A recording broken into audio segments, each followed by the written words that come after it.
This is the BiggerPockets podcast, show 232. You're listening to BiggerPockets Radio, simplifying real estate for investors large and small. If you're here looking to learn about real estate investing without all the hype, you're in the right place. Stay tuned and be sure to join the millions of others who have benefited from BiggerPockets.com, your home for real estate investing online. What's going on, everybody? This is Josh Dorkin, host of the BiggerPockets podcast, here with my co-host, Mr. Brandon Turner. What's up, man? Dude, what's going on? Dude, sweet. Dude, sweet. Sweet. Sweet, dude. Yes. How are you? I'm good. I'm glad you've seen Dude, Where's My Car? Oh, it was amazing. Yeah, it's a great movie. Anyway, best movie ever.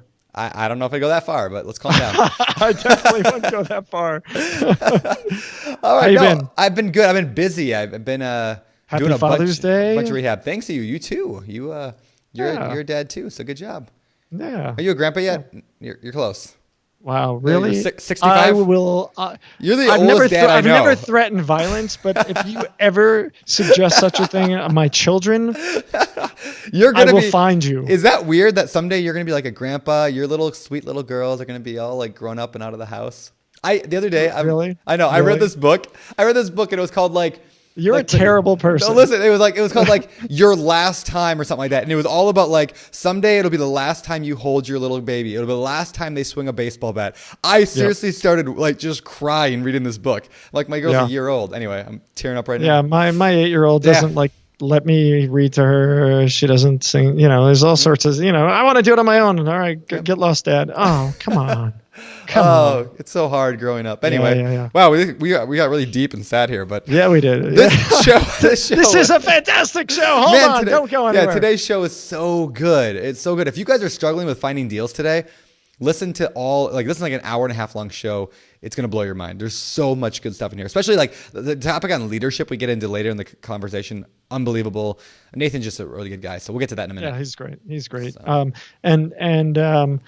In the show, we'll kind of get into this, but Nathan's been on the show before, show 87 and 159. So if you haven't checked those out, go to biggerpockets.com/show87, biggerpockets.com/show159, or however you consume it. Just look for those episodes before you get into this one if you want to dig in. But before we get into today's show, we've got today's quick tip. All right, so today's quick tip is something that I actually just built or worked on yesterday for myself. So we all know driving for dollars is a good way to find deals. You get in your car, drive around, and well, maybe we don't all know that, but most people know that's a pretty good way to find vacant houses. Drive around, and you're like, hey, that house looks vacant, and then you write it down, you go home and research it and contact the owner. The problem is, I feel like when I'm just randomly driving around, I stumble across these houses, and I'm like, oh, I should contact the owner. But it's like I don't have a paper and pen handy, and like I'm not gonna like do all this weird stuff, and even like texting and driving, it all gets weird, right? So what I figured out yesterday is this: there's a site called If This Then That. It's ifttt.com, and they have a paid version, but it's a free service that enables you to do like, if something happens, do something else. So here's what I did. I set it up so that I get an email from Brandon, respond back, leave me the hell alone. Yeah, you could do that. You could do whatever and you want. do that. That's why I get those messages every day from you, like 20 times. Yeah. All right, so I set it up. So if I text a certain phone number, it will add a line in a spreadsheet I have on Google Sheets. So basically, now all I have to do is take my phone and say, hey, Siri, ready for this? 55 Ridge Road. And then I tell her to text it. Well, that was really horrible. Let me try that again. That was a great example. Wow. Okay, technology. Did it beep? Hey there. Do you know I changed my name on Siri you have a too? male Siri? I have a male Siri. Watch this. Are you male or female? I don't have a gender. See? All right, so I'd say, hey Siri, text driving for dollars, 55 Ridge Lane. Your message to driving for dollars says 55 Ridge. There, and so then I send it, and it goes off to my Google Sheet, and I don't have to have like any notes or anything. And then later on, I have like the spreadsheet in Google Sheets that'll just keep track of it. Anyway, that was a not so quick tip, but now that was really effective too. I mean, you only had to do it like what, 4 times? I mean, it was good. I'm live, and I stumble a little bit. No, that was great. That's a fantastic tip. I love that. I'm going to see how I could play with if this then that using Siri to text. That's very very clever. You should write that up. I will make a blog post about that. I'll put it out. Good. All right. Hey, before we move on, guys, I do have 2 quick announcements that I'm required to provide to you. You're required. Right. Your boss made you. My boss made me do it. All right, guys. We here at BiggerPockets are looking for 2 new employees for the company we're hiring. So first is a UI engineer. We used to call them front-end designers, front-end engineers. We're looking for somebody to focus on the front-end development of BiggerPockets, someone who is able to combine art, design with the art of programming. You're perfect for this job if you have a strong passion for providing quality design and experience for users. As a front-end position at BP, a great opportunity. You could come sit here in the office, work every day with all these amazing people. Experience in React is a plus.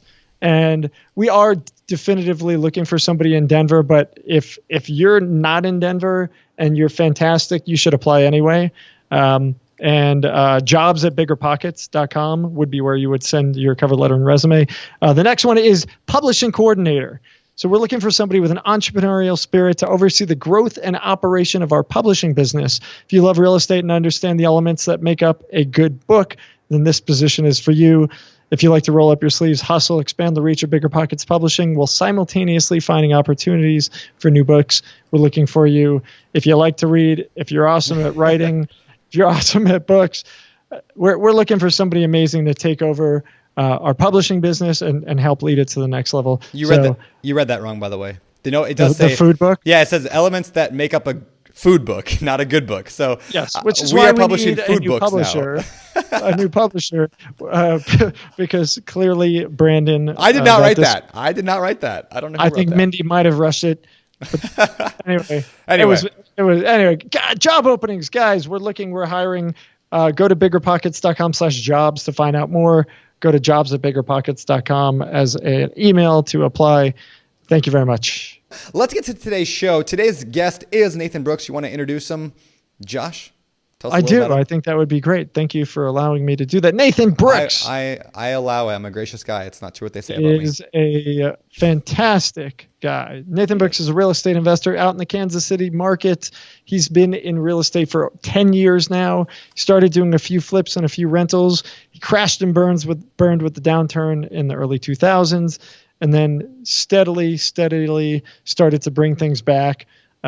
Worked through these difficulties and overcame them and the challenges to go and scale his business.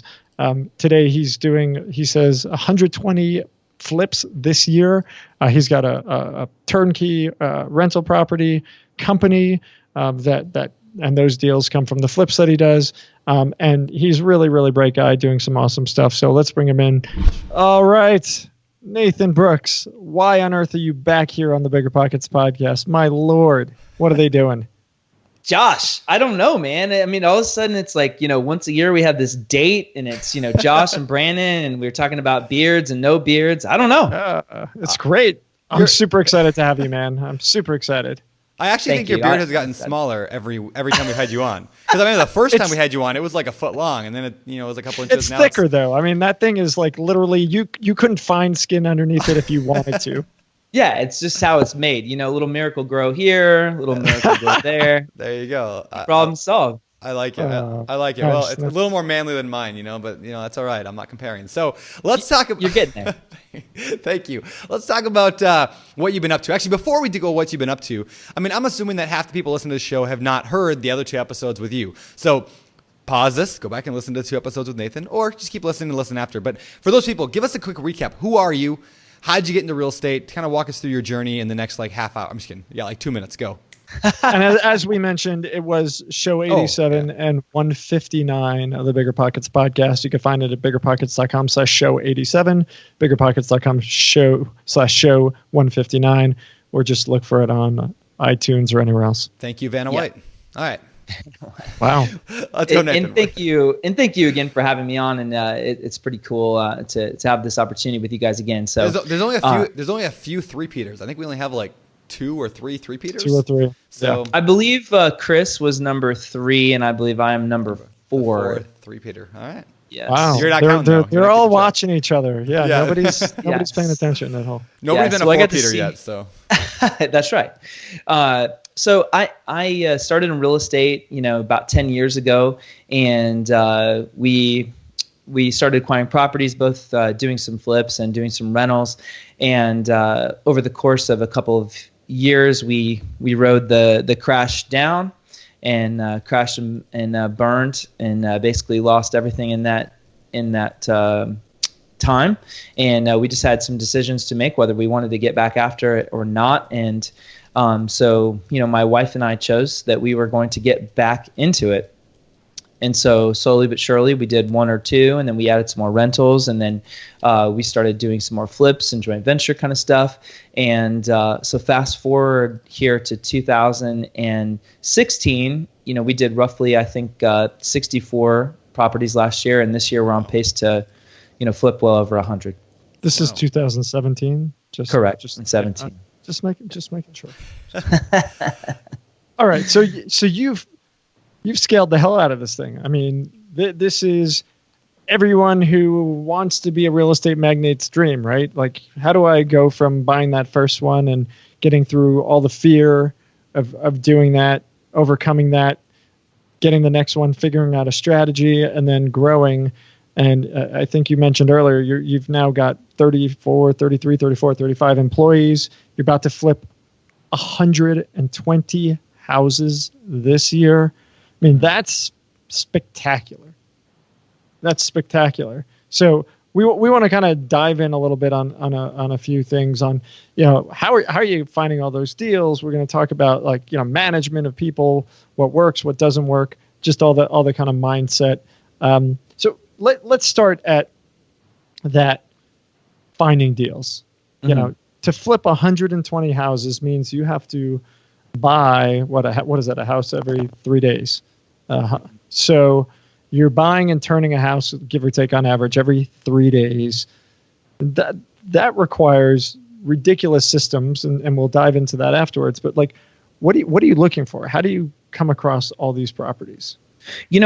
So I think the first question is, what is the end result? So if you can start with the end result of what that property is going to do, then you should answer the question I asked instead of asking the question. This is my show, dude. What are you doing? Well, I think by answering your question, I can ask a different question first, which is, what am I trying to get in order to answer what kind of property I'm trying to get? Beautiful. And so, which was a great question, okay? Thank you very much. And I'm really proud of you for that great question. So I think that you have to start with what that is. So first of all, for us, we on the flip side of our business, we flip to turnkey. So we sell the turnkey properties, and clients, buy those, and we put a tenant in them, and then we manage for them. So, okay, well, what constitutes a great rental property? Can I build in the cost of what my repairs and my rehab and that kind of thing, and the way that we rehab? So it's one thing to do, carpet and paint, and it's another thing for us to do a full scale rehab. So I can't go in without having a good amount of margin in that to do my rehab. And then secondly, MLS wise, so what is the value? Can I typically run the higher end of the market ARV. So I don't want to be kind of priced lower end. I want to be priced higher end, and we do our finishes, and we do our we're approaching it in that way where we're going to maximize the amount of value that we can get out of the property by setting the conditions such as better finishes and really particular about the neighborhood. Makes sense. So did you answer my question? Okay. So do you mean specifically as we are looking at a deal? Sure. What? All right. No. All right. Seriously. Yeah. I'm talking about very specific. Yeah. And that's great. And that's your position, right? You guys are finding properties. You're putting them at the top end of the spectrum. It sounds like you're doing them in probably middle class, white collar, give or take neighborhoods. Is that about right? Okay. Yep. That's exactly. Okay. So to find 120 deals, you have to do something, right? It's all about relationships. Okay. It's all about relationships. Talk about that. So for us, I've continually worked on, and our whole team works on establishing relationships with real estate agents, establishing relationships with other local real estate investors, establishing relationships with wholesalers in our market, and then other, great internet marketing type people who produce those type of leads but are not in the market. So there's a lot of different places you can get those properties. And then I think the key for that has been we're speedy on that. So if a wholesaler sends us a deal, we're able to actually look at it quickly. We're able to make an offer quickly. We're able to close quickly. And so when we're looking, we haven't just looked in one area, whether that would be, direct seller marketing, which we're going to start, working on as well. But we have just taken the approach of saying, let's build the relationship. They're going to bring us the deal. We're going to look at it and then have the result. Okay, that's awesome. And so what I'd like to do, you mentioned agents, investors, marketers, and wholesalers as kind of your four sources. What percentage of your deals are coming from relationships? Is it 100%? It's I don't know if it's 100%, but I mean it's 95%. Okay. Yeah. All right, cool. So what I want to do is just talk about each, right? So you agents, how are you working with agents? How are you finding good agents to work with? And what is that relationship like? Because, you talk to a lot of agents, they're like, I don't want to work with investors. Investors are a bunch of scumbags, blah, blah, blah, blah, blah, right? Then there's the ones who are like, they get it, right? They recognize that if they work with you, if they can source deals for you, they're going to get a lot of business.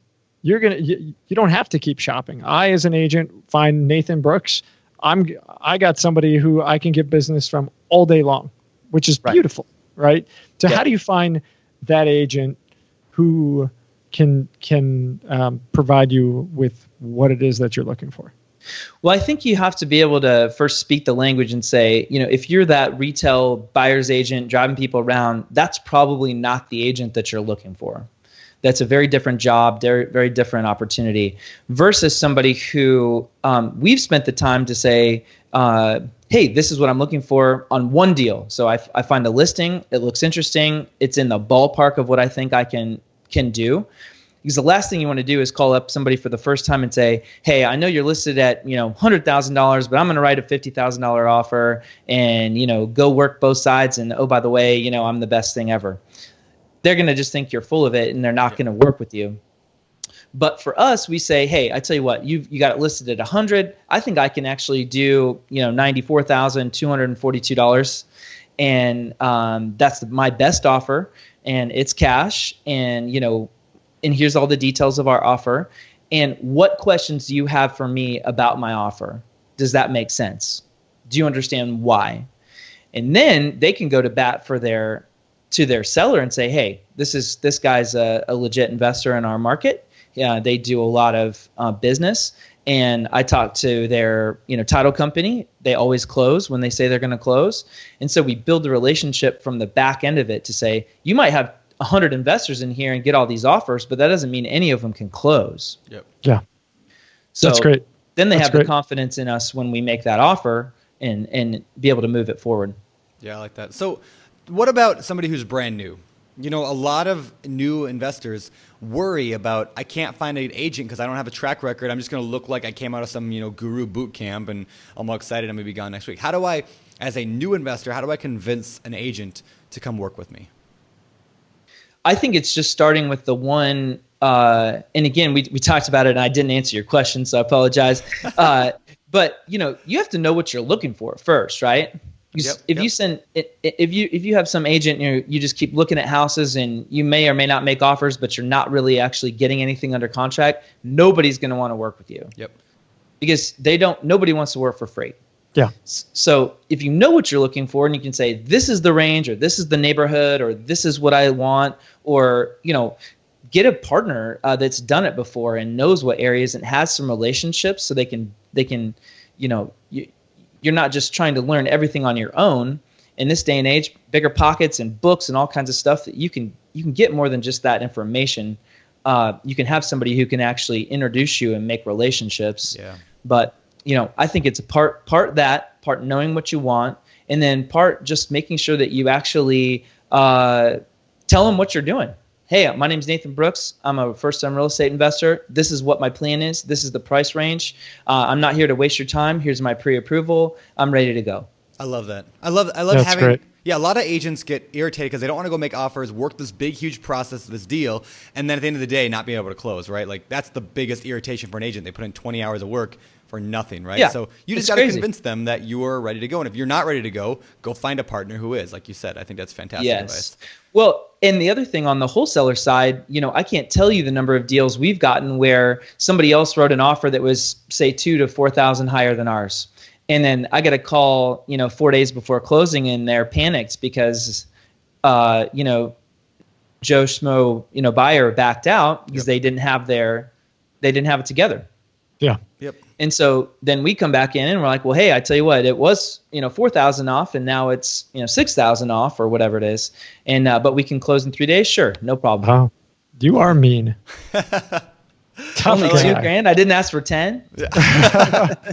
No, I like the advice about being specific too. I mean, imagine you're an agent, or if I was an agent, and somebody came to me and said, "Brandon, I want to invest in real estate. I'm looking for any property if it makes a good deal." I'd be like, "Good for you."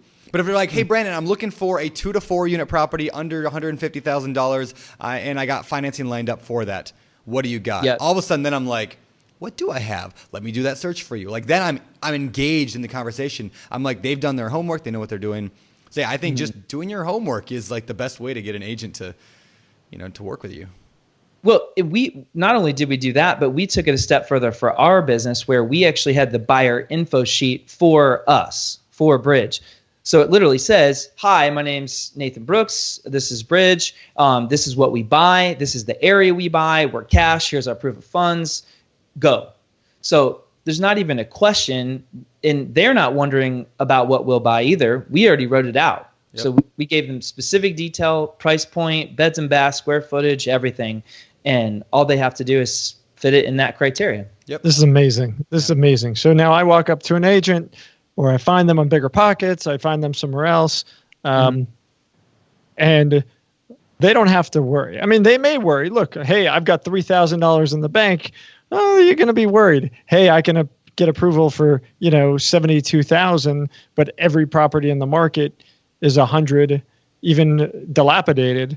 There's going to be a problem. So you got to come in and actually make sure that you've got your stuff ready, your ducks in a row, in order to actually do the deal. But it's fantastic. So any tips before we move on to other investors, how to find these guys? Getting your ducks in a row, being organized is a great way to lock them in. Mm-hmm. But do you just jump on BP, look for local agents and do that? Do you ask other investors for referrals? Do investors like to refer agents to other investors? What advice do you have on that? I think for me personally, it's been all about making the direct relationship. Because if I am reaching out to someone, that could be on BiggerPockets, that could be on Craigslist, that could be on just searching your MLS. But if you don't pick up the phone, which who does that anymore these days, right? Yeah. So I will, even today, I will pick up the phone and say, "Hey, this is Nathan Brooks," and I'll send an email first. So here's my buying criteria. This is my name. This is what we do. And then I'll make a phone call. And I'll just let them know, "Hey, I'm Nathan. This property at 123 Main Street, I'm really interested in. This is the ballpark of where my offer would be. Does that sound like it might work?" Not like, "Will you write up an offer for me?" But do you think we can make that work? And then by asking the question, "Do you think I make that work?" Then they have to say, they're trying to figure out automatically, how do I make this work for you? So you're actually suggesting you go the next step, because the average person would go find an agent and say, "Here's my criteria." What you're saying is you're doing the work. You're digging around on whether it's Redfin or Zillow or Realtor to find a deal.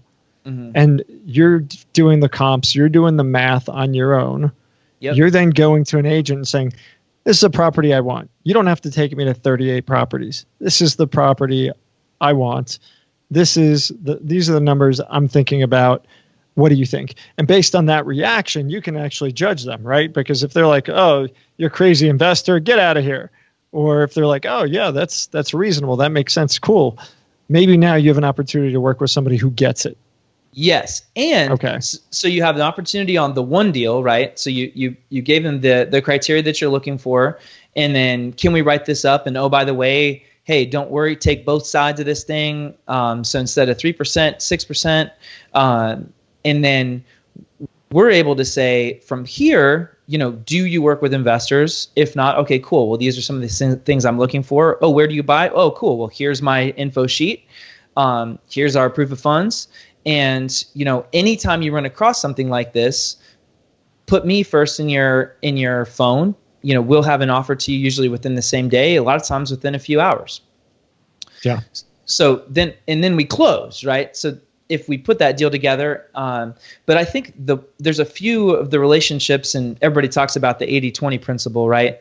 So 80-20 principle for whatever it is, there's a few realtor relationships that I have that continually produce the results. Yeah. And so it's not to say I won't call a new realtor, but then once you've trained those realtors on this is what I'm looking for, then they start sending you the deals that they see because they think that might be a good fit for you. That's awesome. That's very cool. Really, really, really good advice. All right. So next on the list were other investors. So you said you get deals from other investors. How are you doing that? I love this. So I try to build those It's awesome. This is great. Right? Isn't this this is a great show. Like it is what more do you want, man? What do you want? You got Josh, the other guy, and Nathan Brooks. It's amazing. I just love talking real estate. Don't worry. The beard's great too. Okay. The beard's great too. It's just fun. It's a blessing to be able to talk about this kind of stuff, I agree. So for sure. I think when you start thinking about, let's say for instance, if Brandon was in my market, right? So, hey, Brandon, just so you know, we have the capacity to buy 2 more deals this week. If you have anything going on, just let me know. Not like, can you get me some deals? Yep. Because then I sound like I'm either desperate or, I'm not sure what I'm doing. Yep. So we've started to talk about that with other investors and multiple guys who maybe just don't have the capacity, or because we've started to bring our construction in-house, so I might be able to actually buy it a little higher. Yep. And I've even started training and asking the wholesalers that we work with to say, hey, if you can't make that work at the wholesale number, call me first before you just pass up the deal. Even if we can give you $1,000 or $2,000 for it, and you just assign me the contract, or we go direct to the seller, or whatever that looks like, we might still be able to make it work. That's cool. Last week I closed on a deal, and 2 weeks ago I got the deal, and the way I got it was calling up an investor I knew who was one of the larger flippers in my area, and he's doing 5 flips right now at the same time, he said, and one of them was a little bit more work than he wanted to do. So I said, hey, I'm just looking for something. I need to close on something the next week. He said, sure, I got this one deal. Go check it out. I looked at it. It was great. Like, I got it from him. Like, it wasn't a wholesaler. He actually owned the house at that point. He bought it with cash, and it was just sitting there waiting to work on, and it was in his pipeline. He'll get to it later. And so I helped him out. He actually still made I think $15,000 on the deal, but he never did anything to it. It was just sitting in his portfolio, So it was perfect. Yep. We've done that probably, I bet you once a week at least we've been doing that. Just people who have them sit in their portfolio, like you said, or they're just sitting in inventory and they don't have the capacity on the construction side. Yep. So why not it be a win, and they make a little money now and we have another deal to put in our pipeline. Man, I love that. I don't think I've ever heard anybody saying that here on the podcast before, talking about the strategy, but I think it's fantastic. Yeah, it's great. So very cool. Great. Cool. Right. So that's how you do it. And the way you find those investors, again, BP is obviously a resource. There's local real estate groups and clubs. There's Josh, RIAs. How would you find out about local events in your area? I don't even know. Oh, perhaps BiggerPockets.com/events. Oh my gosh. Is that how we do it? That's how you do it. Now, but Josh, there is no event in my area. What am I going to do? I go watch some TV. Man. Yeah, you should, and sit back and then wonder for the rest of your life what my life would have been like had I. Yep, that's what I'm gonna do. Is Yeah. Okay. No, or you can say, you know what? I'm going to take action today. Yep. I am going to create a group. Yep. I am going to become the hub of investors in my area. I am going to now become a resource. And by the way, I don't actually need to know that much about real estate in order to do this. Yeah. And I could now become the hub. I can become the resource. I could bring people together. And by doing that, people are going to look to me as a leader, even though I have very little experience. That's a great And thing. now I can get access to other investors. And yeah, so start your own group if there is not one in your area, obviously. That was from what really I just good. said. That was really Was good. that Josh. good? Yeah, Thank That you. was Thank you. good. It's Have you almost been like- rehearsing that for a Yeah, while? I think or- he has. What? It's almost like You've he's an been actor. rehearsing that? Yeah. Yeah. What? It's the elevator speech. That was really nice. That was but for those who don't know, who haven't listened to the show, I just started doing this, by the way. Josh used to be an actor. Actually, he was in Hollywood and used to do the acting thing. You know, weren't you on SNL great. once? Right? You were on Saturday. great. Yeah, you were playing basketball What? with Jerry Seinfeld. Wasn't that right? We'll see if we can dig up that This, clip. this is completely and utterly This is a true thing. ridiculous, this conversation. This is and I true. refuse to partake in your smearing. This is not of me, smear. Brandon. This is a true thing. I'm gonna find It's the a clip. fact-finding mission. This is Yeah, a you fact could. finding. Yeah, yes, this is true. Yeah, that's what I thought. All right, so. But we're not talking about Josh today. I know it's always about Josh every week. All about Josh and his acting. Right. So, Let's talk about wholesalers because All right, we third talked option. about general investors. Wholesalers are obviously in the investing broad bucket there. But what is different about finding deals from wholesalers? What do you need to look out for when getting deals from wholesalers? What do you need to do to get deals from wholesalers? Well, I think it really comes back to a lot of the things we already talked about, which is build the relationship. If you put something under contract, you have to close.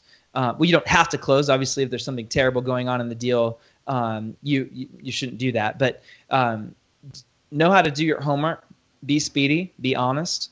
And so for us in our market with the wholesalers we work with, there's a handful of people who bring deals on a regular basis that we built that relationship with, and people on my staff too who help make their life easier. So as opposed to asking everything of the wholesaler, we'll say, hey, cool, just send the contract over, we'll handle it. Oh, escrow, don't worry about it. We already handled that with our coordinator on staff. They'll take care of it.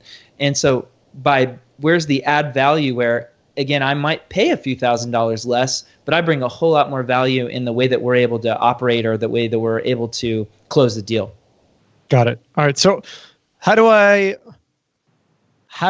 know, you're Nathan Brooks, right? You're a legend in your own mind. You do 120 deals a year.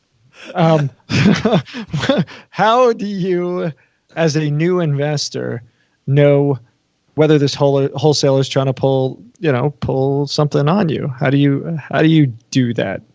How do you figure it out? Back to the first conversation, which is what's my end goal? What can I pay? What area do I buy in? So don't just go try to buy any house. If you don't know the area and you're a first-time investor, you want to make sure that you absolutely mitigate as much risk as possible. So this is the area I buy in, this is the price point I buy in, and maybe you actually have that realtor relationship who helps you run comps. So I do my own comps, but if you're just starting out, you want to have the people who are kind of that backstop for you, who are playing some defense and also asking you those important questions like, do you really understand what you're getting into? Don't jump into a $100,000 flip on your first deal. That's nuts. Go hit a single, find a deal that's as simple as possible that makes sense and you can make money, and also understand what is actually happening in that deal. Yeah. And have a clear scope and a budget and a contractor that you trust when you're going into it. So you mitigate as much of those risks before you close on that deal versus, once you're in the middle of it and trying to figure that out. Yeah. And just for everybody listening, Nathan is in the Kansas City area. So when he says $100,000 deal, that's nuts. For those of you on the coasts, $100,000 deal sounds great. I would love to find one in KC. What's your average buy price and what's your average ARV? We're somewhere in the we're on the buy price, say between 50 and 150. And on the sell side, we're between, say, just under 100 and 350, 400. Cool. Okay. Yeah. So back to the wholesalers. Mm-hmm. That's great. I think all that is extremely helpful. But I'm new, and I found this wholesaler that brought me a quote deal. And how do I know if it's actually his deal to give to me? How do I know that he's not going to burn me and manipulate me, and I'm signing some contract that's, I don't know, that he doesn't even have a right to the property? How do I protect myself from shady wholesalers? And sadly, we do our best to try and make sure that people don't behave this way. Well, there's nothing we can actually physically do, but by speaking out about it. But there are people who either don't know what they're doing that do shady stuff, or there's people who are shady that do it. And how do you protect yourself? Well, I think knowing what the steps are once you're under contract and before. So if you get a brand new deal and you're literally doing one of your first, it's your first deal or your first few deals, you look at the contract and actually read it. And maybe you even send it to an attorney if you don't know what's going on in that contract. And then also the question to ask is, do you close on this property? Are you assigning me the contract? And so if they're signing a contract, then understand, hey, does the seller understand you might not be closing on this? And was it clear in that language? And then, as you're doing your homework on the property, make sure that if you put that property under contract, that, if a shady wholesaler is like, hey, go ahead and just give me the earnest money. No, it needs to go to a title company or needs to go to an attorney who's the closing agent, and make sure, that third party firewall, if you will, is in place. And then also make sure that you're not doing anything else in that contract that contractually makes you obligated to do anything if the title doesn't come back clean. So there's non-refundable deposits and stuff like that. We had a deal come back that we were under contract for $52,000 that had $176,000 in liens. Whoops. After the. Yeah. So of course we're not closing on that. Yep. But we were in escrow, and it clearly said in the contract that we would get our money back if they couldn't clear it at that sales price. So just make sure you know what you're doing. You signed a contract that makes sense and it's legal, and that you have those third parties, whether it's the title and otherwise, that will help you. Great advice. Hey, how do you think the wholesalers are getting the deals that are there? I mean, what are they doing? Direct mail marketing or? I think there's a number of ways wholesalers can do that. So there's you can literally do the door knocking, old school, and put hangers on the doors and knock, and just keep coming back. You can find houses that just look dilapidated and track them down on your county. So that's kind of like the cheapest way. You can find out the address and find out the owner and send mail, and then request forwarding on your mail. And then you can always do pay-per-click, and there's Google ads and those kind of things that send people through filters and funnels of getting their information, and then you can call them back. And then there's obviously the old school way of just sending direct mail and picking a certain list that you're going to choose and creating those campaigns. Wow, that's great. Sound like you know what you're talking about. I try to learn every day. Good. I love it. All right. So marketers, you talked about these other folks that you get opportunities from. Who are these people? How do you find them? What are they doing? What's the story about these quote marketers? We have a number of relationships, but I would say this is kind of the furthest from the norm of other guys who have a bigger operation, that have a much larger, they might be sending 30, 40, 50, 100,000 pieces of mail a month. And have large scale marketing campaigns. And so they produce leads, and they're basically handing them off as a partner relationship. And then they have a piece of the action, so to speak, in a wholesale kind of fee. So you really have to understand what that actual deal looks like and what the agreement is prior to, getting into a relationship with somebody like that. Interesting. Yeah. So how do you find these resources? How do you find these folks? For me personally, it's just come through personal relationships. So let's say, for instance, I see one wholesale deal that comes through. So somebody was going through BiggerPockets or Craigslist or whatever, and they pulled my email. And so I see a deal, and then I understand who it's from, and then I come to find out, hey, this is in Arizona, or hey, this is in California, or hey, this is in Denver. Lots of guys in Denver, they're having trouble finding stuff in your market. Yes. So they'll produce wholesale leads in other markets, and then find guys like us who will do that. But I think that's the word of warning, which is understand who's actually doing that and what they're asking you to do. And then who's putting it under contract? Is it their contract or yours? And then what is your opportunity as far as, knowing that you're safe in that transaction and you have control of the deal that you just locked down for them? Awesome. I got one last quick question, and I think I may have misunderstood. You had talked about offloading your properties to Turnkey. Mm-hmm. Now, are you selling to other turnkey providers, or are you guys actually also vertically integrating? And as you turn the properties, you're finding folks who want to acquire them. You're managing for those new owners. Are you doing one? Or are you doing both? Yeah. So there are third-party aggregator businesses out there that do that. So they literally, have a platform for people to sell them. For us, we decided that we wanted to do everything in-house. And so we have built those relationships direct with those investors and buyers. And so they come directly to us and they buy directly from us and our property that we have, and we give them a warranty. And then we do, like you said, we have our own property management that we then manage that property for them. Got it. Okay. So are you only flipping to folks that you're then managing, or are you flipping to other end buyers as well? We do flip to end buyers as well. So we do say 70% turnkey and about 30% to the MLS. Got it. Retail. Yeah. Cool. That's cool. And yeah. Awesome. How are you managing this whole process? What softwares do you use? What programs do you use? What management software? What CRM? All that.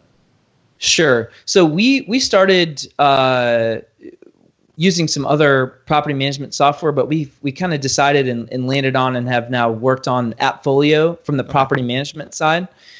And they've done a good job of continually helping solve problems within their software and building out cool new reports, and it's much more robust now. And then the other thing that we've done is we run basically everything in our business on Podio now. Okay. Yeah. And so it's open architecture. You can literally, basically anything that has a data point or information that you can have, you can build systems, you can build automations and workflows and anything around anything that you can put a data point to. That's cool. I'm actually trying to get Podio working right now. I'm working on this mobile home park, trying to find a mobile home park. So I'm trying to do that entire system inside Podio. So you and I need to have a conversation on how to get this set up. Didn't we try and use it like 3 or 4 years ago, Brandon? We did, and I could never really figure it out. We talked a lot about it, but I'm committed now to figuring this out. I think this is the secret. I think a lot of times we struggle to find something that we want to be the plug and play, end all be all, and boom, we can just put it in our system. And what we found was Podio initially was just a nightmare, but we didn't really understand what it could do, and we didn't have the functionality because we didn't tell it to do what we wanted it to. And so over time, we started building out more specific apps and more specific things in Podio that then delivered the result. And now you can have dashboards that tell you, days on market, or your average rehab cost, or how many days your rentals are vacant. And you can create these things where you can see them in views, and we've created those kind of views for people in our organization because everybody has something a little different that they're looking for to see. Yeah, that's awesome. Got it.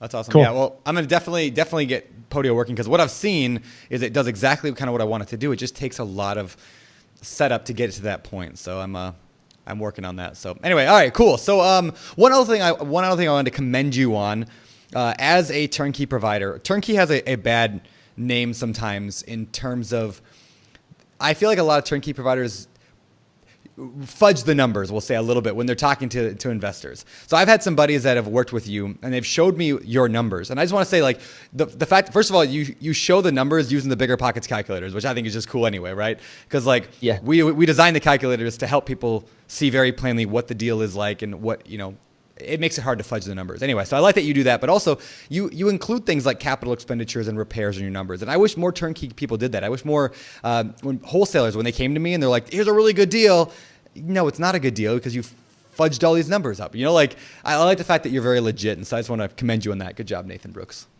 Well, thank you for saying that. And from the beginning, we said we didn't want to have a mediocre business. We had an awesome business. And if we're going to do a rehab, I want to do an awesome rehab. And we want to have clients. We want to have clients for a long time, and we want to be their partner. And so, I think that was important. And you guys have really legitimized a lot of things that in one place for BiggerPockets, whether you're a wholesaler or you're a real estate agent, and trying to understand there's so much information out there. And so I think you guys have done a phenomenal job of having content that's real and makes sense, and for us to then be able to use the tools that you guys have provided, and then for us to be able to in the context of people are looking on BiggerPockets to say, well, I want to buy Turnkey. Well, what does that mean? Okay, well, now you can learn what that means, and then we help tell the story about how we're actually rehabbing it, and trying to be as transparent as we possibly can so that they know what they're actually getting. Yeah. And I think that's just important for business. Sorry, just transparency in general, right? Like, the more you can get at that, better. I know Brandon wants to move on to leadership and things like that, but before we do, I had a question. You mentioned that you are, it sounds like vertically integrating construction into your business. It sounds like you're fully vertically integrating everything into your business, which is awesome. This morning I had breakfast with a guy who, he and I talked about contractors. They can be very transient, and they're always looking for the next best opportunity, and loyalty doesn't seem to be there. And this is what I hear over and again with everybody. And he's talking about building his own crew of painters, getting his own crew of drywall, literally building. I mean, he works on massive projects. But, for somebody like you, 120 deals, I mean, it seems really logical that you have all that quality control. Otherwise, you can't maintain that many projects consistently with the average contractor, right? So how do you do that? How do you find great contractors who are going to do the job, who are going to do a great job, and who are going to keep coming back? Man, that is the question, I think. So it's really easy to put a deal together on paper that looks awesome, and it's another to put it out the other end of the factory, so to speak, and in the way that you want it to be. And so I think no matter what scale you are, whether you're doing one or I think we have 21 active projects in construction right now, it doesn't matter. It's always a challenge. And so there's a few things that we've been working on to solve that problem. First of all, we are working, no matter if you're the lowest guy on the totem pole or you're the highest guy on staff running everything, we are making it very clear on what our expectation is. This is what a kitchen looks like. This is what the design is. This is how you put in a tub. This is what the type of vanity is. And we've started to make it clear for every single project. And so not only do you have the scope of the project on the job site, but you also have the selections that are there. So even if you're the laborer person, and you can clearly see, every bedroom gets a ceiling fan. It's right there. So go pick up the box, unpack it, and put the ceiling fan in. And so the more clear we can be on the process and the end result that we're looking for, and in my business, we talk about a lot. We talk about the activity and the result. So the activity is rehabbing a house, but the result is to have, everything is, completed in the way that you wanted it. And you have to tell them what you want, and then you have to train them continually and over and over and over on what you're expecting them to do.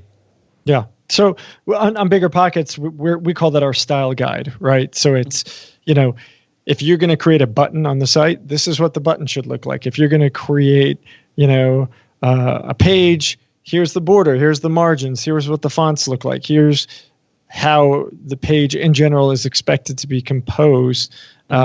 And, we didn't have that for a very long time, and creating it is a big fat pain in the, what? It is. However, once that's in place, now you have the tools. Now you have the language with which everybody can speak consistently so that going forward, it's just easier. You don't even have to worry. Like, yeah, every bedroom's going to have a ceiling fan. Done. I don't have to ask that question. It's done, right? Yep. That's exactly. beautiful. I love it. It is. And I think for the first time rehabber, it still makes sense. It's still applicable. So you have to decide, at some point, you're going to have to decide, what tile am I putting in? What color am I painting the house? What kind of roof am I putting it on? So start building on that stuff now. And it doesn't have to be as detailed as we're doing, 100 and some flips, but you can start with that, put the basics of that in play, and then you're able to build from that rather than, wake up one day and you have a giant company with you have like 3,000 employees or something. Yeah, not quite. Not quite. And trying to tell them what to do and how you want the websites laid out. Well, it's like a cookbook, right? I mean, like, you have to know the ingredients, you have to know how they're prepared, and the cookbook explains it consistently. Here's our cookbook. Yes. Here's how we want things done. And so to your point, like on somebody new, hey, I really love what this looks like. We're going to use this vanity every single time. Cool. Write it down, right? Write it down. These tiles are fantastic. I love working with these. Write it down. And then little by little, don't just say, hey, I want the black tiles. What are the model numbers? How much are they? Where do you buy them from? Create that. Now you're systematizing each property so that as you go forward, you just make it easier. Well, and don't forget then on top of that, so you put the 1, 2, 3 black tile, and you put the 1, 2, 3 vanity, and then you go back to whoever that supplier is and you say, hey, remember me? I was here last week and I bought the 1, 2, 3 black tile. Hey, I'm buying it again. See this? It's in my cart. Cool. I'm going to see you next time, and I look forward to having a conversation about what we can do better on the price. There you go. I love it. So then you're instilling that relationship. And then you're instilling the opportunity that they're going to give you a better deal, and we've continued to do that in a lot of those relationships. Awesome, cool. Yeah. Cool. All right. Well, kind of on a related note, I do want to get to talk a little bit about leadership, and one of the reasons why is because Nathan, you and I had a conversation back, I don't know, 4 or 5 months ago, and I was kind of telling you what's going on in my business, some of the struggles I'm having, and you kind of called me out on something, and you said, Brandon, you need to take responsibility for the leadership of your team. Said, yeah. Yes. He said, yeah, he basically this said, is like, so true.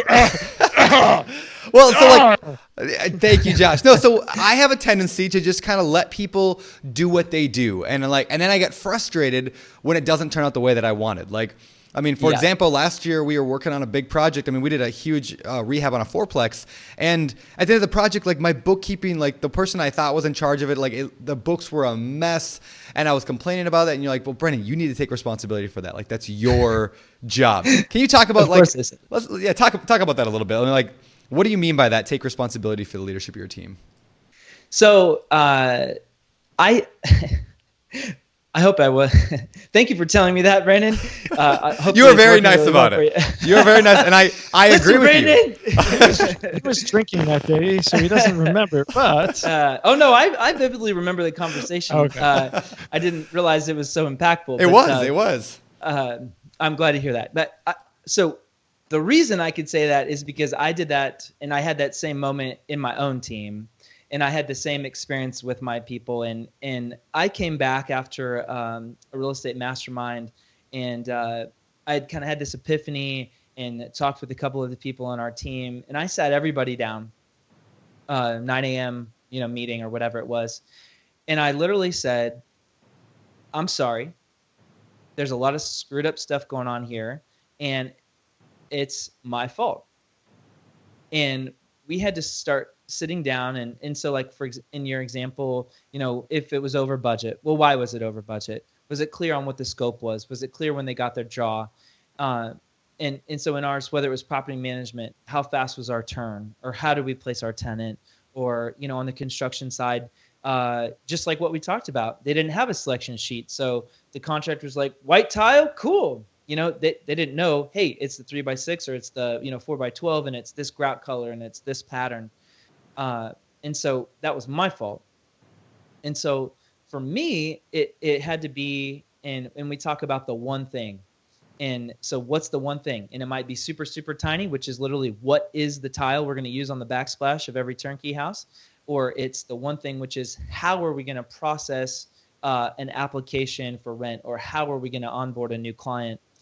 And so for you, Brandon, I think I was thinking about, how do you help start telling the people what you want, and then you put the processes in place for you to get the result that you were looking for. I like it. And I'm trying. I'm in doing this flip right now that I closed on last week, and I'm like trying to take 100% responsibility for this thing. Like, I'm involved, whether or not I'm the day-to-day guy that's there, at least I want to be in charge. Everything that goes wrong is my fault. And I'm trying to put those processes in place now, because when you don't have processes, people don't know what they're doing, everyone's frustrated. Yeah. Exactly. And you haven't explained to them what the end result is that you're looking for. And so that was one of those things. So in your case, maybe you do need to be on the job site more often, but you're helping train that contractor of, this is how I want the layouts of these kitchens. This is the kind of finishes that I expect. No, it's not cool to slap paint over the white trim. We want it nice and tight. Go fix this and this and this and this and this. This is how it's supposed to look. And then now you've explained to them, you set the conditions for them, and now you've explained to them, and now you can say, hey, no, you go do that. This is what I've asked you to do. Yeah, I like that a lot. Yeah, I came to the realization that, any frustration in my life is likely the result of a failed system on my part. And I think of everything that I'm frustrated in life, there's a system broken there that I can try to work on. Anyway, and you can with your take brain that system. Yes. You can take that a step further, which is what we did, where in the book Traction, they talk about the issues list and having your quarterly rocks and your yearly goal, whatever all those things are. And so one of the things we did, and we have an actual place in Podio where anybody on our staff can put in an issue. And so we're not saying, hey, we're not going to deal with this issue, or I might not be able to get it to it today, but they have a place to put in there. And by the way, not only do they have a place to put the issue, but then we ask them to give a proposed solution to what the problem is. And so that way, as problems come up, it's not just getting silent. It's not silent. We're not putting it away. And so like the next time you have that come up, now you can go back and say, oh, I had this issue. How did I solve it? You're not replicating solving the problems. And then you take the problem, you take the solution, you put it into a process, and then you just repeat the heck out of it. Yeah, I like that a lot. That's awesome. Traction was a great book about systematizing your business and just how do you scale? How do you get that traction, I guess, as they call it. So what are the books are you reading right now? I know we asked that question later in the famous four, but yeah, we were talking about, well, actually to that point in this conversation, I have this sitting at my desk right now, and Jocko, you owe me like at least 10 books, but this Extreme Ownership book was just phenomenal. And that's the guy that you want to tell that he owes you something? Yeah, I am. All right, there you go. He's just because he's a Navy SEAL and just because he's a jiu-jitsu, stud, terrifying human being. They can put it in the mail. I don't have to, be a jiu-jitsu match with him for it. But that book was amazing, and one of the things I loved about it was he talked about in the very first chapter that there was this experience they had, this blue on blue is what they call it, and which means basically friendly fire. And after every mission, Navy SEALs, they would sit their guys back down and they would talk about what happened in the mission, what went well, what do we need to work on, and this was kind of one of the things that hit me right in the teeth. And he sat everybody down after that mission, and everybody in the chain of command for him, up and down to the generals and all the way down to his lowest ranking guys, were super upset. He's in big trouble, and he sits everybody down and he says, whose fault is this? And everybody starts looking around at each other, and people start to say that it's my fault. It's my fault. And he says, no, it's not your fault. It's my fault. And so I just love this book. I love thinking about how they had people in the field. And in this book, they talk about decentralized command. And everything we've been talking about this morning is about how do you explain what you want, but then give the power and autonomy for your guys to go get it. And then reward them and praise them and tell them what they're doing a good job, and help them critique and get better at what they're doing. Yeah. So what do you do when something goes wrong?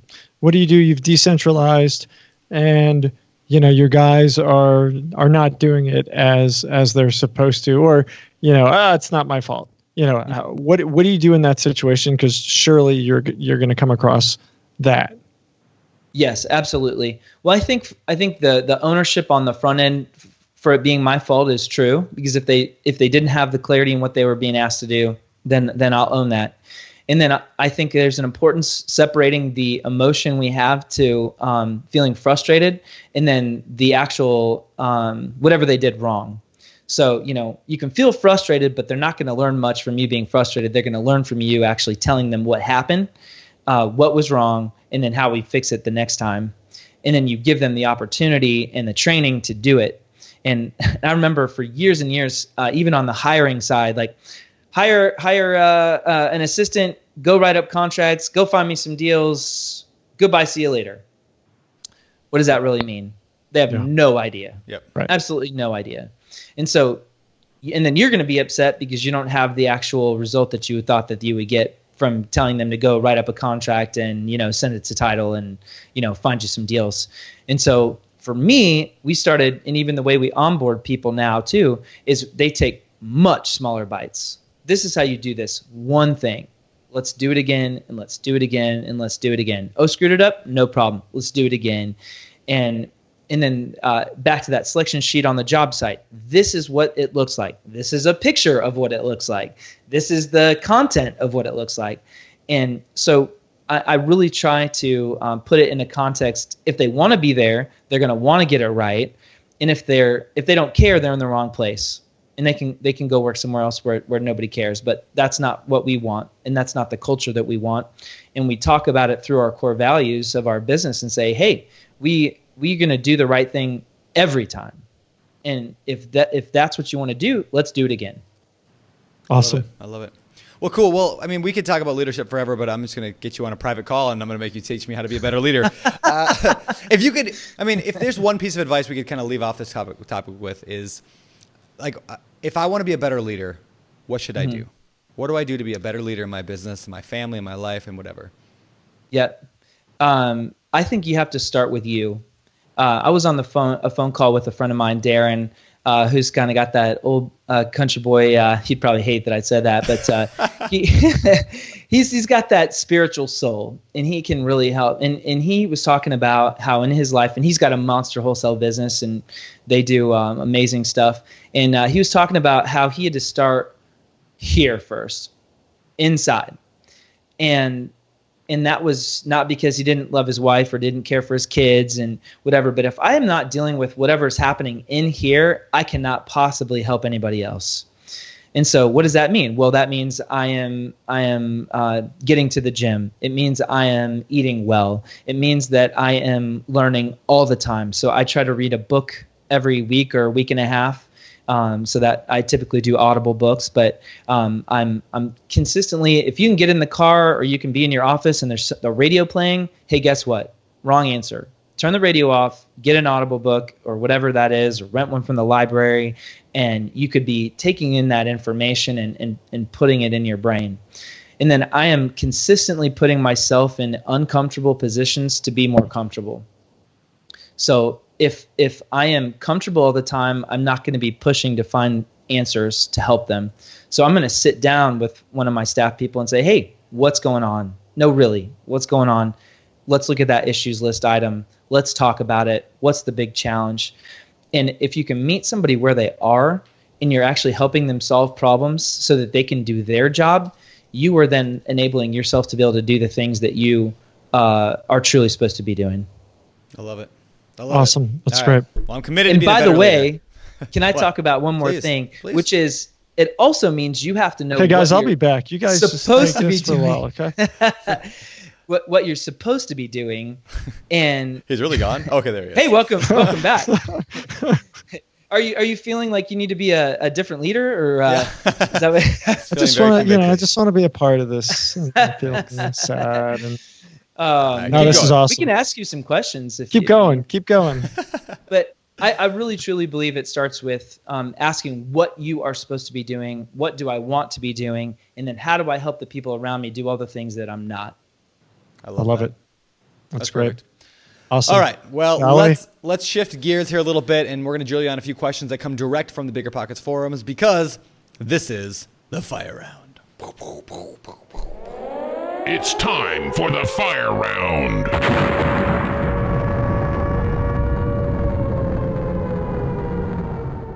All right. All right. These questions, again, come straight out of the BiggerPockets forums, which you can get to at biggerpockets.com/forums. And these are some very specific questions today. So, Josh, why don't you kick us off? This is great. Apparently, yeah, I'm very confused because I'm usually the second question. You but are. I know. I thought I want to be nice and let you. I'm giving you. I'll just see how this goes. You give first. me like the TLDR question, but let's do this. Keep track here. You ready? That's a long question. Yeah, I'm ready. Hi, I'm 23 years old. Hi. I'm 23 years old and have been trying to get started in real estate investing, but no luck. I know this wasn't going to be easy, but it almost feels impossible. I finally tried to get pre-qualified for a loan of about $80,000 to $90,000 or so. The loan officer that took my application finally called back and pretty much told me I can't if I don't have 15 to 20K to put down. She said I don't make enough to support a loan of that much. I make about $2,600 a month and have only my truck payment of $560 a month. She said that the loan payment I would have, the loan payment I would have too much debt to income and would not qualify. She also specifically asked me if it was for myself or to rent out. I know I've heard before not to say it's an investment property. What's the best way to build capital or buy your first property? And is that okay for me to say that it is indeed for an investment property? Okay. And done. Wow, that's a really short and succinct question. Thank you. Okay. I think there's a really simple answer here. Okay. You cannot expect to have the different result by doing the same activity. So, first of all, if the bank's not going to do it, you're not going to just automatically go add income or properties or whatever. Stop doing that. You're just going to have a bunch of credit pulls. It's not going to be helpful. So there's a couple ways you can do that. First of all, mentor, coach, partner. One of those things you could absolutely have, and there's some opportunity. There's a cost to that depending upon which way you go. Probably the cheapest route is that JV kind of opportunity. So you find somebody in your market that you look up to, and you continually ask to be a part of that. Maybe you even work for free. Maybe you do the whole deal for nothing. Second is in the last couple weeks, I put a house under contract. No money out of pocket. It's going to go in my personal portfolio. So there are different ways to structure deals. So some place that you could look at is and Brandon, I can't remember. And please don't be offended. The book title. It's long. The book on investing in real estate with no and low money down. Yeah. Whew, thank you. Where do they get that? BiggerPockets.com. BiggerPockets. No money. Yeah. See, I had that. All right, thanks. Yeah, man. And so you can learn the strategy of buying these things with less or no money, and you're not dealing with that bank underwriter who's going to look at 1,000 documents and want a blood sample and all that. And it's based around the actual property that you're buying. So it's called an asset-based loan and not your income and DTI based loan. So. And I would never in a million years propose to say if it is an investment property that you not say it is. Yeah. So you cannot ever start without having your moral compass on the right direction. Thank you. And lying on a mortgage application is like a federal offense. Yeah, I think so. Yeah. And even besides the whole jail part, just don't do that. Don't do it. Yeah. Yeah. It's good to sleep at night and don't make that choice. Yeah, that's really good advice there. And I would also just add, and again, I'm not judging. I don't know the exact situation, but if you make $2,600 a month, you should not have a $560 truck payment. Like I don't have a $560. I don't have a car payment. Period, because it holds you back. Like if you imagine if you didn't have that. And I know maybe you didn't realize it at the time or whatever, but man, I mean, if you have to have a car, get a $200 car payment if you have to, or a $100 car payment. But drive something cheap, and I mean, if you're making $2,600 a month, Anyway. No, I agree. I think for the first time in my life, I have a car payment close to that high, and well, you make a little more than $2,600 a month, I think. And I have one as well, but I have a lease, and I write off the vast majority of that, and so there's different ways you can structure that when you're at the point. And there's a time and place for it, right? I mean, like we are all consistently or more than $2,600 a month, and I think people just want to achieve the dream before they've earned the dream. Like they. Well, my brother, when he was starting real estate investing, he bought like a $700 truck off of some guy that was getting rid of it. It wasn't great. It broke down once in a blue moon. He had to put, some sweat equity into keeping the truck alive, but he didn't have a car payment, right? Yep. So, if you're starting out, and man, today we got a lot of plugs. Sorry, guys, but there's a book. It's called Set for Life. It's written by Scott Trench. It's a BiggerPockets book, and it talks about all these things. But one of the things it talks about is frugality and just being smart with your money and using frugality as a means to an end towards getting those first deals out the door. You could buy the book at biggerpockets.com/set4life. But the book's amazing, and just that mindset is a total shift for a lot of people. The other book would be Rich Dad, Poor Dad, and really thinking about what that earning is and how you actually think about that result that you want and put the pieces in place to do it. I totally agree. I love it. All right. Well, that was the longest fire round question. That was the longest fire round question ever. All right. Question number 2. This is a lot shorter. I'm finding I'm finding that property managers are expensive. I'm out of state. Can I just manage the property myself from out of state? You're shaking your head, and then don't do it. Yep. I own a property management business, and yes, it is expensive. Human capital is expensive. Getting great people is expensive. And so, do you want to get the mediocre of property management, or do you want to get the great of property management? So you need to interview people. If you can't afford the management, you probably can't afford the house. So, I like that. I think that it's a dangerous play for the vast majority of people. I'm sure there's some people out there who are self-managing stuff out of state. Good for you. I would never do that. I would find a great partner on the ground who's going to be looking at your property, making sure the maintenance is cared for and it's taken care of. Awesome. And I love what you said in there. And I don't know if a lot of people caught it, but you said it was something like, if I can't afford it, then don't do it. You can't afford the house. Right. Yeah. And we talk about that. I know, Brandon, you talk about that on webinars. We have been talking about that here at BiggerPockets for years and years and years, from when we started talking about the 50% rule. Yeah. And what a lot of new investors will do, and a lot of gurus will kind of push, is, hey, well, if you self-manage, that cuts 8 to 10, 12% of your costs. So just do that, and then you could factor that into the deal. Well, the problem with that is this. At some point in time, there is a likelihood that you no longer will want to manage the property yourself. Yeah. If you're just buying 1 or 2 properties, okay, maybe you'll do it. But as you scale, something's going to change at some point. There is a pretty good chance you're going to want some management. Well, guess what? You didn't factor that into this deal and opportunity. And so what was supposed to be a great deal that you were making 5-6%, you got to pay out 8% now. Now you're minus 3%. You're in trouble. Not to mention, what are you buying that rental house for? You want passive income. You want to build your wealth. You want to have cash flow. You want to be able to do what you want. Or do you really want to take the phone call to fix the toilet? And do you really want to, take the weekend call when there's some water in the basement or whatever the problem might be? So I think it's very short-sighted if you're not thinking about why you actually bought that property and what it's supposed to do in your life. Yeah, and even if you want to manage yourself, I still budget for management, and then I pay myself a management fee, so that at any point I could turn and give it to somebody else, and the investment makes sense on its own. It stands on its own. Yep, exactly. Cool. Exactly. Awesome. And along with that, really, really quick, there's lots of other factors that people do, vacancy rates and CapEx. Like, you guys that are new, please jump on the calculators on BiggerPockets. Look at all these things that we account for, because if you're not thinking about all that when you buy a property, you're going to get yourself in trouble. Yeah. Please do that. All right. Number 3.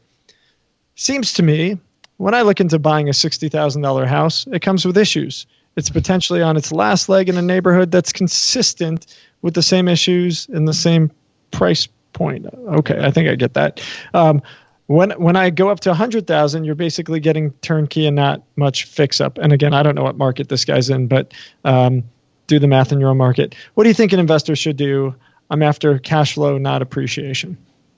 Okay, well, I think there's a couple questions. So this is pretty comparable in our market. So I'll just use ours as an example. Sure. So at 60, I think the question is really, what am I buying this, and what am I going to do with it? So if you're buying it at 60 and you expect just to put a renter in it, it's a bad move. You haven't made a good choice. If you don't have the cash to do it, you don't have the contractors to do it, you don't want to do it, maybe. Ask yourself that. Do you want to manage? Do you want to run the construction? Whatever. And then the second is, are you looking for, what is the opportunity cost? So at the $100,000, you had somebody else who took the risk. So that's what we tell our clients too. Like, we took the risk. We have a profit margin built into these things, but we also tell you what we're going to do in the scope of work, and then we give you a warranty for it. So, I think the person who's buying the $60,000 house is the one who made the choice to put the work in on the front end, and then they reap the benefit on the back. But you have to make the choice if you want to actually do the work, and if you have the capacity to do it, and you want to learn and go through the hassles of actually solving that problem. Got it. Makes sense. Awesome. All right, number 4. So this is a much longer thread or question, but I'll sum it up with this. Basically, somebody hired a contractor to do some work on their bathroom at their house. And it says, here's the dilemma. I stupidly left a family heirloom quilt handmade by my great-grandmother draped on a chair in the living room, and the workers decided to use it to clean up waste in the bathroom. I came in one day to find it sodden on the floor of the shower. The general contractor tried to get it washed. What do I do?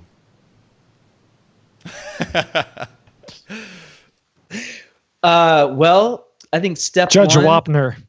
Step 1. Take responsibility. It's I believe it's called extreme ownership. Yeah. So don't leave your family heirlooms in the house for. I think the unfortunate thing is there's nobody's responsibility but their own. Yeah. So you don't like deduct it from any pay from the contract or anything. I don't think so.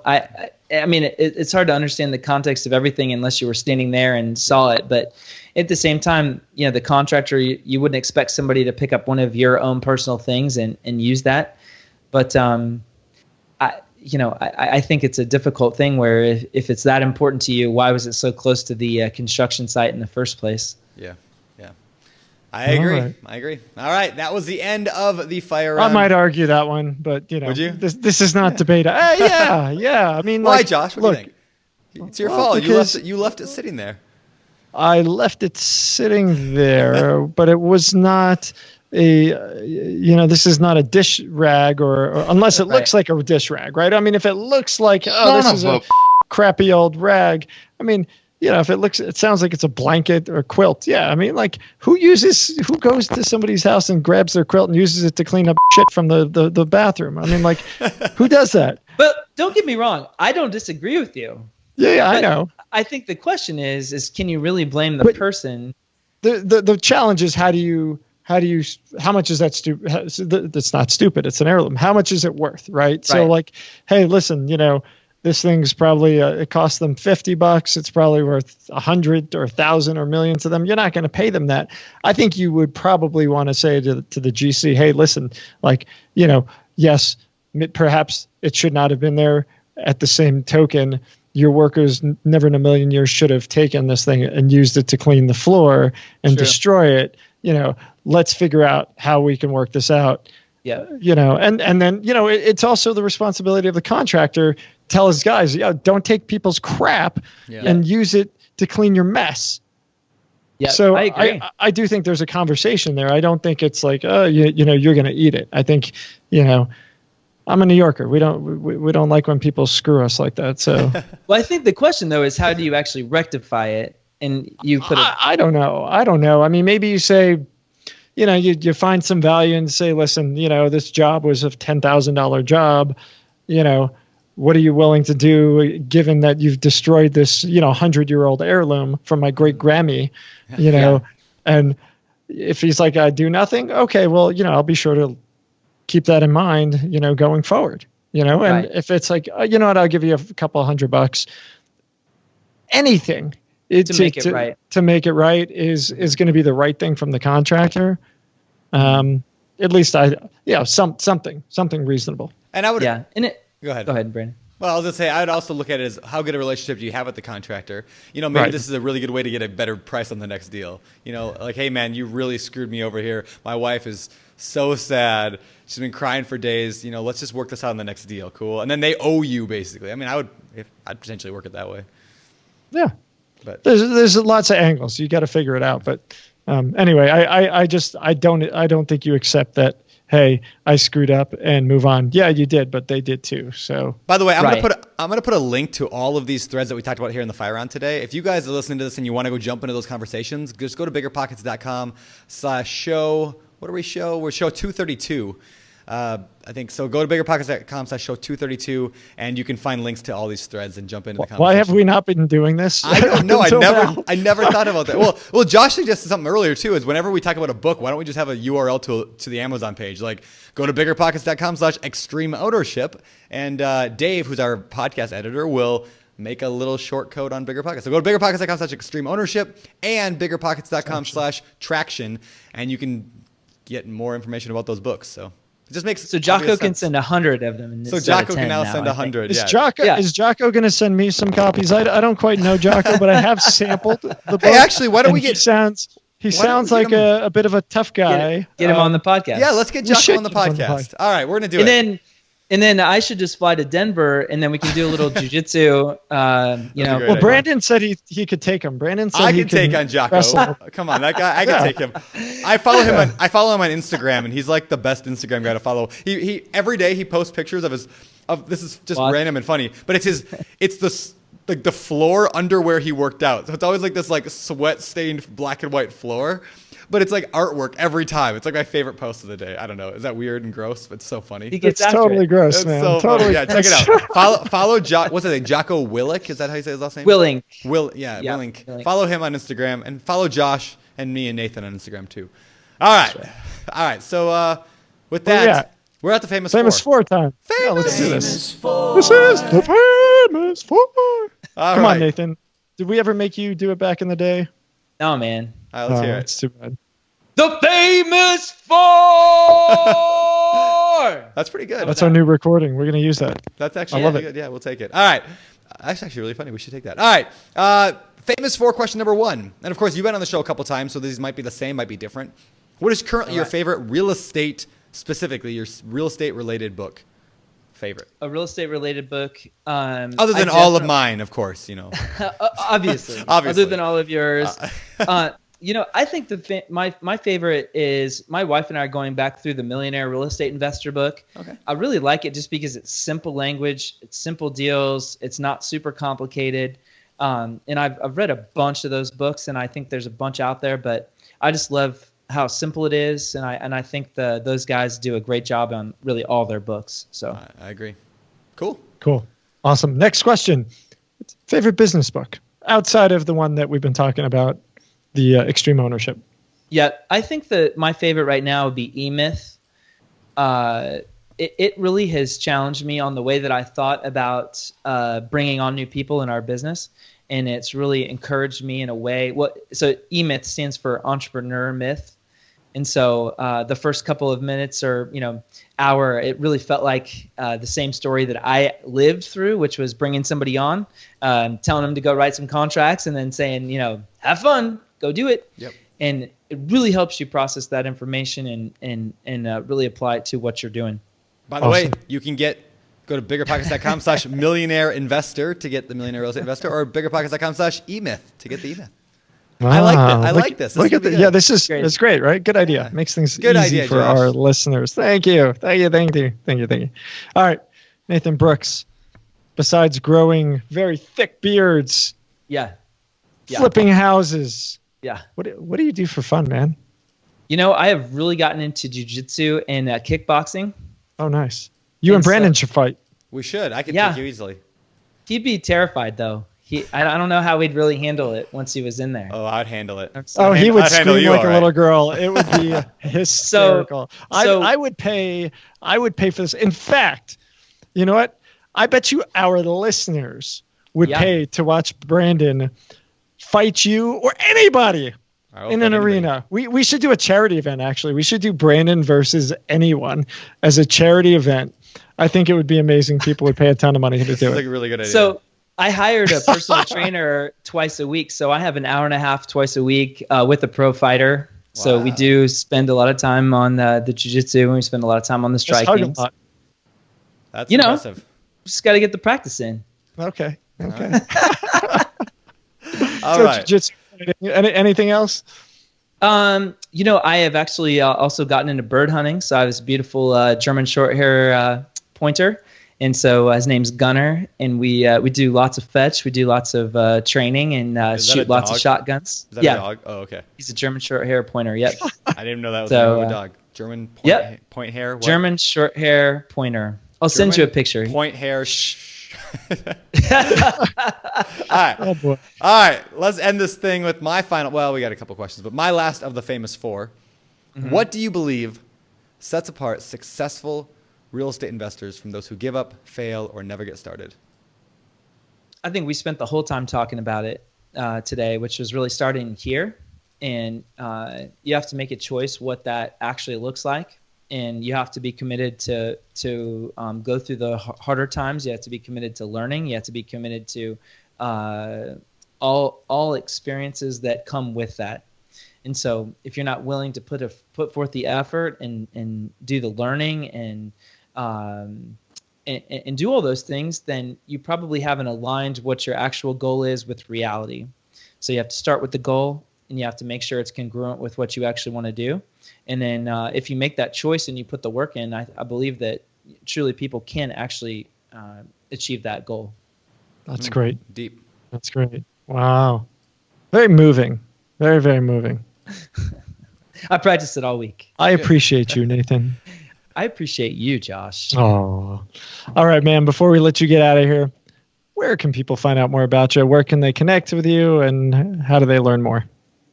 Well, I am obviously on BiggerPockets, and I'm sure we'll have a link for that. I don't remember off the top of my head what it is. And then bridgeturnkey.com. So that's our turnkey site. And then also on Facebook.com/FixFlipRentKC. So we have all our stuff and pictures and clients and all that stuff on there. Cool. And you guys can get links to anything we talked about at BiggerPockets.com/show232. Nathan Brooks, thank you again for coming on the show. We really do appreciate it. Thank you, guys. I appreciate it as well. Yeah, thank you. All right, guys, that was Nathan Brooks. That was a great show. That was fantastic. I like the shows where we just really drill down into a couple key topics, like how are you finding deals? Yep. And those four methods, I think, were fantastic. I think anybody can apply those to their business. Yes. Yeah, no, it's great. And it sounds like he's scaled up a pretty serious business. His ideas on leadership are great. So great job, Nathan. Yeah, thanks, Nathan. So, Josh. Yeah. What's going on with you these days? What are your summer plans? Summer plans, summertime. I am. What am I doing? I don't know.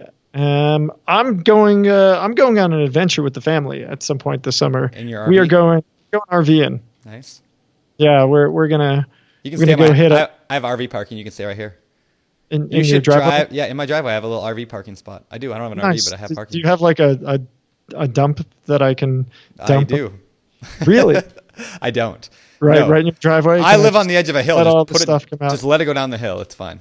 Yeah, I don't know that you want that. The neighbors at the bottom might not like it, but whatever. Yeah, I think we're going to go check out Glacier, Yosemite, Yellowstone, not Yosemite.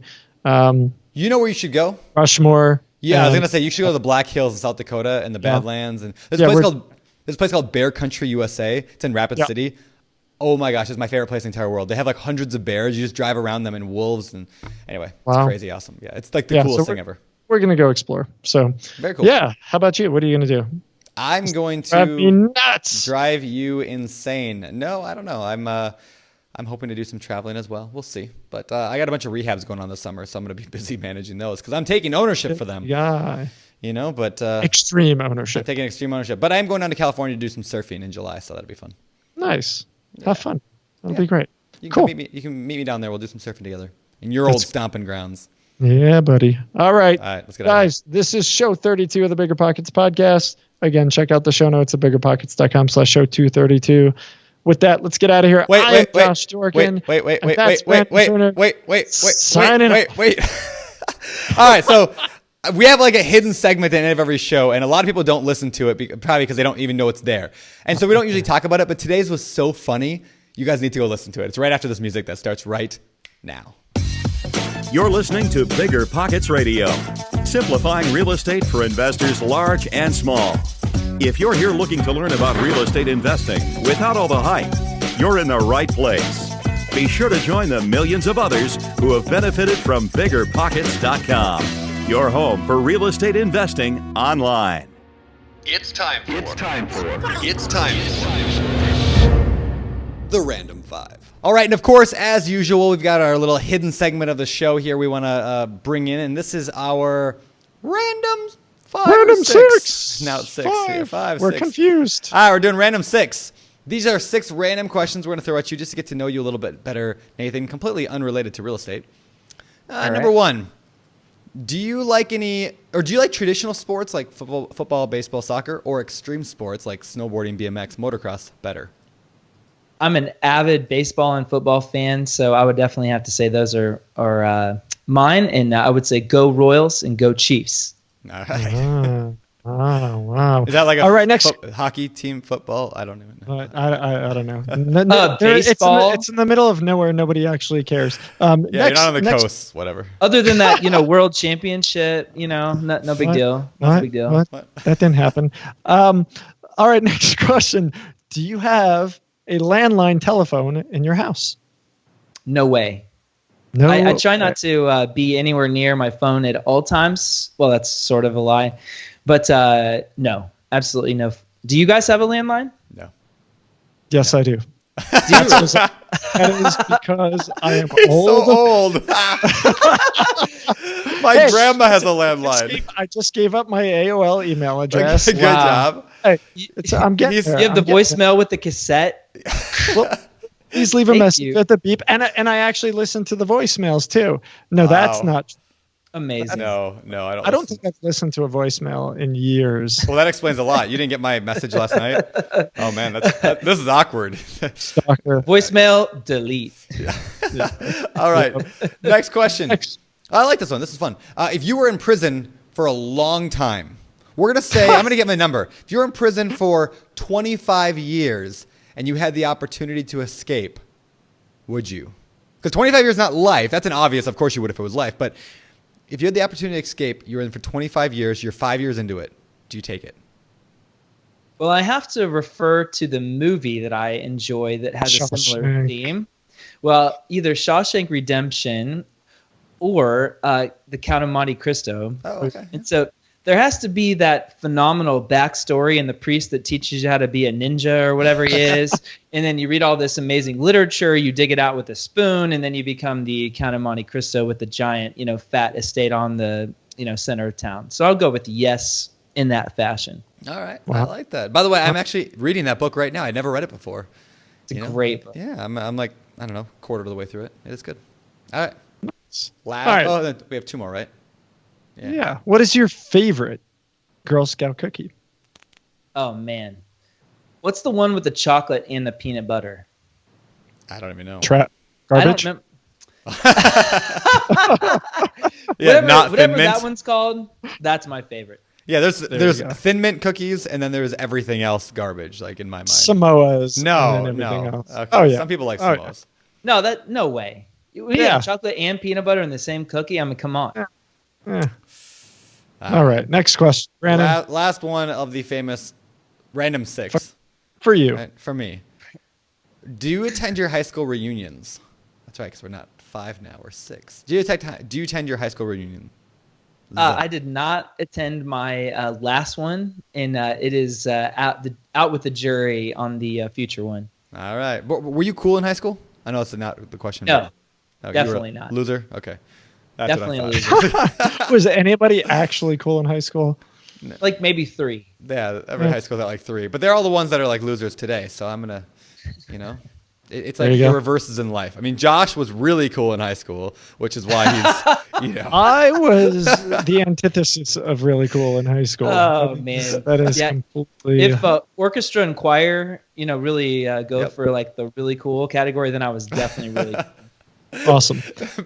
All right. If peeing your pants is the coolest, consider me Miles Davis. Whoa.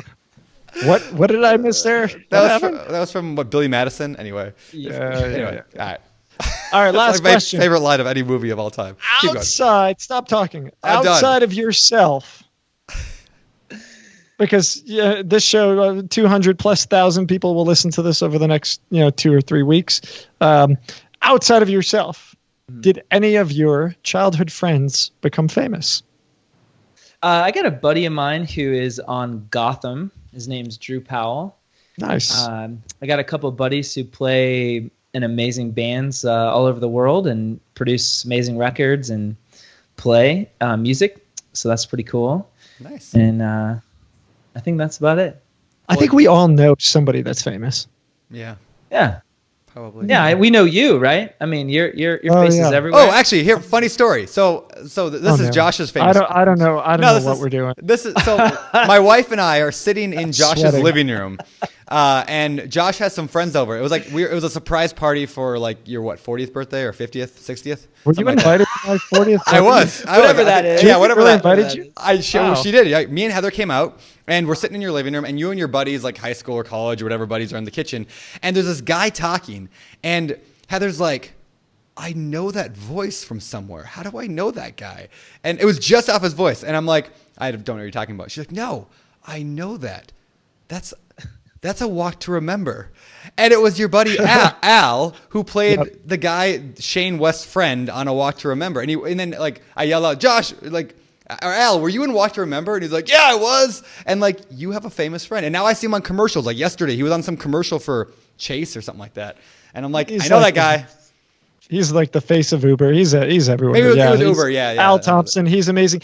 And Al is a prolific real estate investor. He is. Al is killing it in real estate. We've been trying to get him on the show. I know. He keeps turning me down. But anyway, yes. Josh hangs out with, Seinfeld and Al Thompson. All right. Anyway. Moving on. It's another day in Josh's life. Yeah, right? just another day. Yeah, when you're Nathan a big deal. Brooks, thank you. Yeah, Thank this you, was guys. fun. Thank Appreciate you. it. See you later.